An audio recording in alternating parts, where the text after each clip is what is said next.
How far would you go to possess every rare treasure, only to realize the most valuable one was never what you imagined?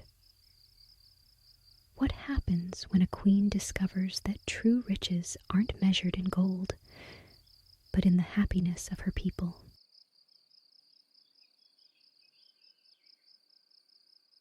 This is Serene from Serenity Haven, and today I will be narrating the story Riches to Redemption, a queen's journey to true wealth.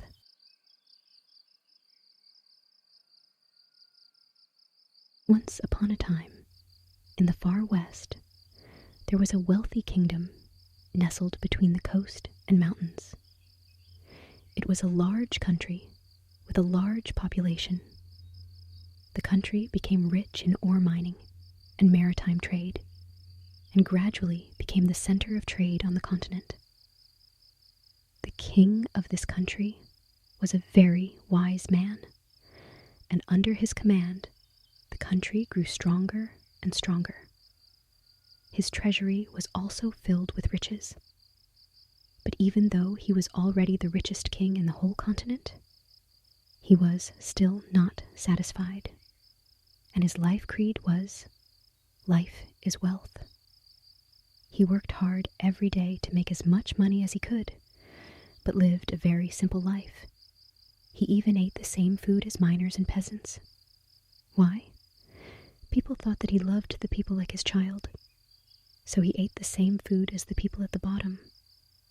However, his ministers, his family members, and anyone who knew him for who he really was, knew that he was just too heartbroken for cost to eat fine food. Eventually, overwork and an unbalanced diet made the king sick, and he soon died. However, the king had no son or brother, so his only heir was his daughter. The princess thus became queen, the dead king's wife. The former queen had been very weak after giving birth to her daughter, and soon fell ill and died. The king therefore lavished all his love on the princess. She was the only one besides the king who had free access to the treasury, and the only one who could make the king pay out money with alacrity. She herself had inherited her father's intelligence and love of wealth, and was also a good earner of money. Unlike her father, she believed that wealth was for enjoyment, and she would use much of it to make herself a comfortable and luxurious life. Soon she began to increase the taxes in the kingdom, which caused people to start screaming, but anyone who resisted was punished very harshly. The queen herself, despite her harsh rule, was also a fair and intelligent person, and was also very good at diplomacy, and the kingdom was able to function stably under her rule. So most people chose to put up with the high taxes, but the queen was always subject to the icy glare of the people when she went out. Soon, the queen began to grow weary of her current life. Though she lived a life of fine clothes, she wanted more excitement in her life, something that money could not give her. Once, at a ball for royalty from various countries, the pearl jewelry worn by a queen who comes from a faraway island nation caught her attention, a pearl larger than any she had ever seen in her life. It was a specialty of our country, the queen of the island explained, and she said that they had a clam there that could grow to be as big as a horse-drawn carriage. Then the other princesses and queens began to introduce the exotic treasures of their countries. After the ball was over, the queen went back to her room and was very much shocked by what she had seen and heard that day. She quickly realized how small the world she had known was. This gave her an extremely strong desire. Now she could satisfy herself not with mere wealth, but with unique and rare treasures.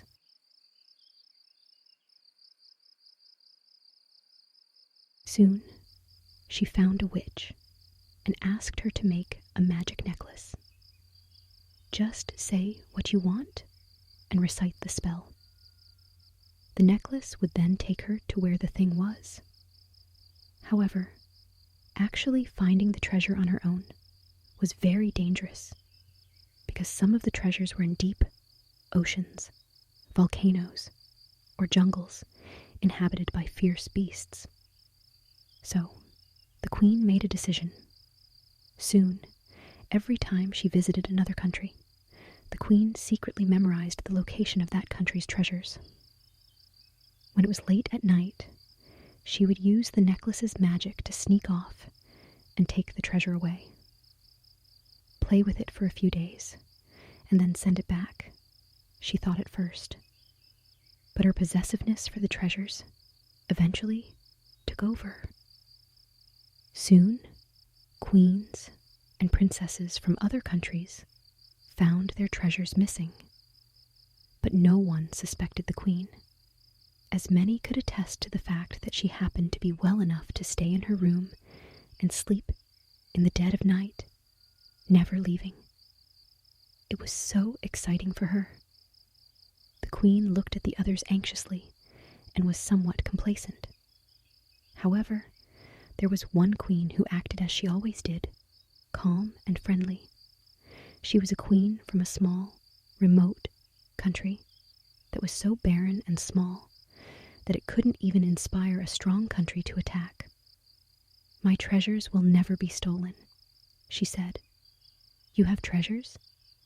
This was the first reaction of the others present at the time, for she was plainly dressed like a peasant woman working in the fields. The queen was a little skeptical, but she still decided to go and see for herself, and if it piqued her interest, she would take the treasure as well. That night, the queen chanted an incantation in her room. "Take me to her treasure." At the end of a flash of light, the queen realized that she was in the room of the small country queen, who put down the book she was reading and looked at her with a surprised face. The revelation made the queen so ashamed that she had no choice but to tell her the truth.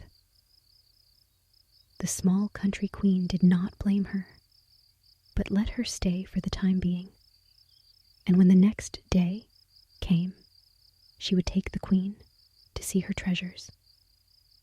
Early the next morning, the rich queen and the small country queen shared breakfast together. Ordinary bread, baked with rude methods, and ordinary quality milk that she would never drink if put in her usual way. "I baked the bread myself," said the queen of the small country, "and I milked myself. And later, I'm going to the market to buy the ingredients for lunch, so you can come too." This made the rich queen a bit strange. She even did not have a royal chef. Were there no servants either? As they headed out the door, the rich queen began to realize what small country queen called her true treasure. Everyone they met in the small kingdom looked at their queen with respect and love. Instead of being afraid of her, people liked her and honored her from the bottom of their hearts. At the market, she would purposely buy extra food to distribute to the hungry poor children. After buying the ingredients, the queen of the small country went to the public kitchen to bake bread, just like the common people, and helped each other with the people. The country is small, the people are few, but everyone is happy. My country is very poor, but because of this, I can really understand the common people, said the queen of the small country. For me, the most important thing as a leader is not how much money or how many jewels, but whether my people are happy. The rich queen was speechless at this point. A heart that truly loved her people, a peaceful and happy country, and the love of all.